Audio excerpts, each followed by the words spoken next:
अमीर लोग पैसे के लिए काम नहीं करते हैं। 9 साल की उम्र में रॉबर्ट कियोसाकी और उनके बचपन के मित्र को एक सहपाठी के बीच हाउस पर इसलिए आमंत्रित नहीं किया गया क्योंकि वे एक समृद्ध स्कूल में पढ़ने वाले गरीब बच्चे थे। उनके गरीब डैडी एक शिक्षक थे और अच्छे पैसे कमाते थे, लेकिन महीना चलाने के लिए हमेशा जूझते रहते थे। जब उन्होंने यह सलाह दी कि जाकर पैसे बनाओ, तो रॉबर्ट और उनके मित्र माइक ने यह काम सचमुच करने की कोशिश की। उन्होंने टूथपेस्ट की खाली ट्यूब के लिए, जो उस वक्त जस्ते से बनते थे, उन्होंने उन्हें पिघलाया और नकली निकल बनाने के लिए प्लास्टर के साँचों का इस्तेमाल किया। रॉबर्ट के डैडी ने उन्हें जल्दी ही सही राह पर पहुंचा दिया। उन्होंने यह सलाह दी कि उन्हें माइक के डैडी से पूछना चाहिए, जिन्होंने कभी 8वें ग्रेड की पढ़ाई पूरी नहीं की थी, लेकिन वे बहुत से सफल व्यवसाय चलाते थे। माइक के डैडी, पुस्तक के अमीर डैडी, उन्हें सिखाने के लिए तैयार हो गए, लेकिन उनकी कुछ शर्तें थी। उन्होंने कहा कि इसके लिए दोनों लड़कों को उनके कन्वीनियंस स्टोर में हर शनिवार की सुबह 3 घंटे काम करना होगा, जिसमें डिब्बों की धूल साफ करना तथा दीगर सफाई शामिल थी। उन्होंने कहा कि वे 10 सेंट प्रति घंटे की दर से पैसा देंगे। रॉबर्ट आमतौर पर यह 10 सेंट कॉमिक बुक्स पर खर्च कर देते थे। इस नीरस काम और कम वेतन से रॉबर्ट का जल्दी ही मोह भंग हो गया। जब उन्होंने अपने मित्र से कहा कि वे यह काम छोड़ने वाले हैं, तो माइक ने कहा कि अमीर डैडी ने पहले ही चेतावनी दे दी थी कि ऐसा होगा और रॉबर्ट को जाकर उनसे मिलना चाहिए। रॉबर्ट के डैडी स्कूल टीचर थे और व्याख्यान देते थे, लेकिन माइक के डैडी कम बोलते थे और एक बहुत अलग तरीके से सिखाते थे, जैसे रॉबर्ट को पता लगने वाला था। अगले शनिवार की सुबह रॉबर्ट माइक के डैडी से मिलने गए, लेकिन अमीर डैडी ने रॉबर्ट से 1 घंटे तक धूल भरे अंधेरे लिविंग रूम में इंतजार कराया। वे भन्ना गए और भावुक हो गए जब उन्हें माइक के डैडी के सामने शिकायत करने का मौका मिला। उन्होंने उग्र होकर कहा कि वे लोभी हैं और उनके प्रति सम्मान नहीं दिखा रहे हैं। जब उन्होंने कहा कि माइक के डैडी ने अनुबंध के मुताबिक उन्हें कुछ सिखाया नहीं था, तो वे शांति से असहमत हुए। अमीर डैडी ने स्पष्ट किया कि जीवन आपको शब्दों से नहीं सिखाता है, बल्कि चारों तरफ धकेल कर सिखाता है। कुछ लोग जीवन के धक्कों को चुपचाप झेल जाते हैं, बाकी नाराज हो जाते हैं और अपने बॉस या उनके प्रियजनों के खिलाफ भड़ास निकालते हैं। लेकिन कुछ लोग इससे सबक सीखते हैं और वास्तव में जीवन के धक्कों का स्वागत करते हैं, क्योंकि इसका मतलब है कि उन्हें कुछ सीखने की ज़रूरत है। जो लोग यह सबक नहीं सीखते, वे जीवन भर हर व्यक्ति को दोष देते रहते हैं और किसी बड़े अवसर का इंतजार करते हैं, या सुरक्षित खेलने और कभी जोखिम ना लेने या बड़ी जीत हासिल ना करने का निर्णय लेते हैं। उन्होंने रॉबर्ट को बताया कि वे और माइक पहले लोग थे जिन्होंने उनसे कभी पैसे बनाने का तरीका सीखना चाहा था। उनके पास 150 से ज़्यादा कर्मचारी थे और हालांकि उन्होंने नौकरी मांगी थी, उन्होंने रॉबर्ट और माइक की तरह कभी ज्ञान नहीं मांगा था। इसलिए अमीर डैडी ने जीवन की तरह सिखाने की कोशिश में लड़कों को थोड़ा आसपास धकाया।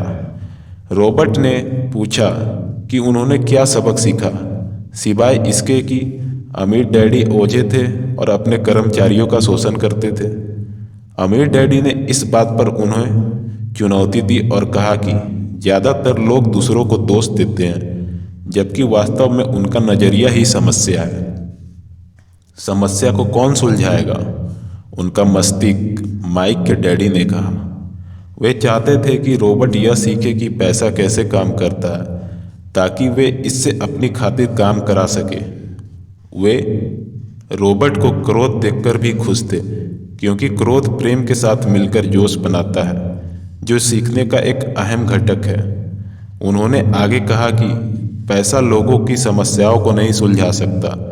कई लोगों के पास भारी तनख्वाह वाली नौकरी तो होती है, लेकिन इसके बावजूद वे पैसे की समस्याओं से घिरे रहते हैं, जैसे रॉबर्ट के गरीब डैडी, क्योंकि वे यह जानते ही नहीं थे कि पैसे से अपनी खातिर कैसे काम कराएं। उन्होंने कहा कि अगर रॉबर्ट ने यह सबक अभी नहीं सीखा तो उन्होंने 10 सेंट प्रति घंटे की नौकरी में जो महसूस किया था, यानी कि निराशा और यह महसूस करना जैसे यह वेतन काफ़ी नहीं था, वैसे ही वे जीवन भर महसूस करते रहेंगे। उन्होंने रॉबर्ट को टैक्स की अवधारणा बताई और यह स्पष्ट किया कि गरीब और मध्य वर्गीय लोग सरकार को उन पर टैक्स लगाने की अनुमति देते हैं, लेकिन अमीर नहीं देते। उन्होंने पूछा कि क्या रॉबर्ट मैं अब भी सीखने के प्रति जोश था। जब उन्होंने हाँ कहा तो अमीर डैडी ने उनसे कहा कि अब वे स्टोर में काम करने के लिए उन्हें पैसे नहीं देंगे। उन्होंने रॉबर्ट से कहा कि वे इसके पीछे का अर्थ निकालने के लिए अपने दिमाग का इस्तेमाल करें। रॉबर्ट और माइक ने 3 सप्ताह तक मुफ्त में काम किया। माइक के डैडी आए और उन्हें बातचीत के लिए बाहर ले गए। उन्होंने पूछा कि क्या उन्होंने अब तक कोई चीज़ सीखी। वे कुछ नहीं सीख पाए थे। अमीर डैडी ने उन्हें बताया कि अगर वे इस सबक को नहीं सीखते हैं तो वे ज़्यादातर लोगों के जैसे ही होंगे जो जीवन भर कम पैसे के लिए कड़ी मेहनत करते रहते हैं। उन्होंने प्रति घंटे 25 सेंट का वेतन प्रस्ताव रखा, जिसका बच्चों ने प्रतिरोध किया। उन्होंने इसे बढ़ाकर $1 प्रति घंटे कर दिया, फिर $2, लेकिन रॉबर्ट खामोश बने रहे। 1 घंटे के $5 के अंतिम प्रस्ताव के बाद रॉबर्ट जान गए कि वे नहीं बिकेंगे। अमीर डैडी ने कहा कि यह अच्छी बात थी कि उनकी कोई कीमत नहीं थी। ज़्यादातर लोगों की होती है, क्योंकि डर और लोभ उनके जीवन को नियंत्रित करता है। गरीब का डर उनसे कड़ी मेहनत कराता है और वेतन कम आता है, लेकिन एक बार जब उनके पास वेतन आ जाता है तो लोभवश वे उन तमाम चीज़ों के बारे में सोचने लगते हैं जिन्हें वे खरीद सकते हैं। इससे उन्हें ज़्यादा पैसे की ज़रूरत महसूस होती है ताकि वे ज़्यादा खर्च कर सके। इसी की अमीर डैडी चूहा दौड़ कहते हैं। उन्होंने लड़कों को बताया कि पहला कदम खुद के सामने यह स्वीकार करना है कि वे क्या महसूस कर रहे हैं। अक्सर लोग तार्किक दृष्टि से सोचने के बजाय अपनी भावनाओं के तहत प्रतिक्रिया करते हैं।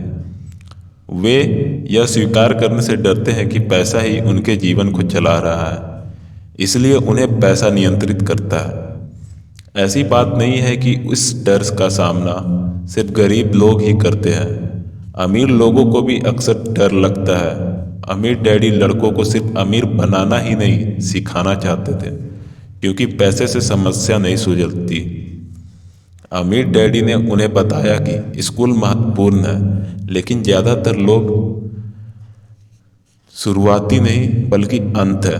और कुंजी यह है कि लड़के सोचने के लिए अपनी भावनाओं का इस्तेमाल करना सीखें, अपनी भावनाओं से सोचना न सीखें। उन्हें अपने विचारों का चयन करना चाहिए। अमीर डैडी ने उन्हें बताया कि वे पैसे कमाने के तरीके पर निगाह रखें। जिसे पल आप किसी अवसर को देख लेते हैं, आप जीवन भर अवसरों को देखने लगेंगे। लड़कों ने ऐसा ही किया और जल्द ही उन्हें एक लाइब्रेरी बनाने का अवसर दिखा, जहां बच्चे प्रवेश शुल्क देकर 2 घंटे में मनचाही कॉमिक पुस्तकें पढ़ सकते थे, बिना बिकी कॉमिक बुक्स जो कन्वीनियंस स्टोर में फेंक दी जाती थी। उन्होंने भारी मुनाफा कमाया और लाइब्रेरी का यह व्यवसाय 3 महीने तक अच्छी तरह चला, लेकिन फिर लाइब्रेरी में फसाद होने की वजह से इसे बंद करना पड़ा। लेकिन उन्होंने अपनी अनुपस्थिति में पैसे से अपनी खातिर काम कराने का पहला सबक सीख लिया था। वे ज़्यादा सीखने के लिए तैयार थे और माइक के डैडी उन्हें सिखाने के लिए तैयार थे। रॉबर्ट क्या कह रहे थे? अब सोच विचार करने का समय है। खुद से पूछे, रॉबर्ट इस उदाहरण में क्या कह रहे हैं और वह ऐसा क्यों कहते हैं? इस खंड में आपको रोबोट के सहमत से या असहमत होने की जरूरत नहीं है। लक्ष्य तो यह समझना है कि रोबोट क्या कह रहे हैं। इस उदाहरण पर बातचीत करने का समय निकालें जब तक कि आप इसे समझ न लें। गरीब और मध्यवर्गीय लोग पैसे के लिए काम करते हैं, अमीर लोग पैसे से अपने लिए काम करते हैं। जीवन हम सभी के चारों ओर धकाता है। कुछ लोग हार मान लेते हैं और बाकी लड़ते हैं। कुछ सबक सीखकर आगे बढ़ जाते हैं। वे इस बात का स्वागत करते हैं जिन्हें उन्हें चारों ओर धका रहा है। मुझे दोष देना और यह सोचना छोड़ दे कि मैं समस्या हूँ। अगर आप सोचते हैं कि मैं समस्या हूँ तो आपको मुझे बदलना होगा। अगर आपको यह एहसास होता है कि आप ही समस्या है तो आप खुद को बदल सकते हैं, कुछ सीख सकते हैं और ज़्यादा बुद्धिमान बन सकते हैं। जब पैसे की बात आती है तो ज़्यादातर लोग खेल को सुरक्षित खेलना और सुरक्षित महसूस करना चाहते हैं। इसलिए जोश उन्हें दिशा नहीं दिखाता, डर दिखाता है। ज़्यादातर लोगों को अगर ज़्यादा पैसा दिया जाए तो केवल ज़्यादा कर्ज में ही डूबेंगे। डर की वजह से ज़्यादातर लोग नौकरी करते रहते हैं, जैसे बिल ना चुका पाने का डर, नौकरी छूटने का डर, पर्याप्त पैसे ना होने का डर और दोबारा नए सिरे से शुरुआत करने का डर। यह किसी पेशे या व्यवसाय को सीखने और फिर पैसे की खातिर काम करने की कीमत है। ज़्यादातर लोग के पैसे के गुलाम बन जाते हैं और फिर वे अपने बॉस पर नाराज होते हैं। ज़्यादातर लोग यह नहीं जानते कि उनकी भावनाएं हैं जो उनकी तरफ ये सोच रही है। नौकरी दरअसल एक दीर्घकालीन समस्या का अल्पकालीन समाधान है। यह तो वैसा ही है जैसे गाड़ी खींचने वाले किसी गधे का मालिक उसकी नाक के सामने एक गाजर लटका देता है।